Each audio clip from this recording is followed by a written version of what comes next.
আসসালামু আলাইকুম প্রিয় বন্ধুগণ, প্রতিদিনের মতো চলে আসলাম আজও। দুপুরে কি রান্না করলাম সেটা আপনাদের সাথে শেয়ার করব। তো আজ আমি দুপুরে রান্না করলাম পাঁচমিশালি ছোট মাছ, বেগুন, টমেটো দিয়ে। রান্নাটা কিভাবে করলাম সেটা আপনাদের সাথে শেয়ার করলাম। প্রথমে আমি প্যানে একটু পেঁয়াজ আদা ভাজা করে সাথে বেগুনটাও ভাজি করে নিলাম। তারপর তাতে পরিমাণ মতো হলুদ, মরিচ, মশলা সবটা দিয়ে কষিয়ে, টমেটো দিয়ে ভালো করে কষিয়ে, আর আমি ছোটো মাছটা আলাদা করে ভেজে রেখেছিলাম।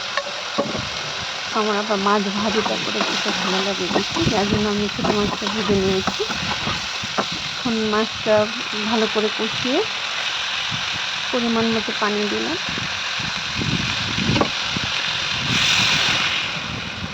তারপর মাছটা বড় কষার পর কিছুক্ষণ জ্বালিয়ে মাছটা হয়ে গেল আমার রান্না। হওয়ার পরে আমি সাথে মাছ কিছু ধনে পাতা দিয়ে দিলাম, দিয়ে নামিয়ে নিলাম। মজাদার ছোটো মাছ। সবার কেমন লাগে ছোটো মাছ জানাবেন। সবাইকে শুভ দুপুর।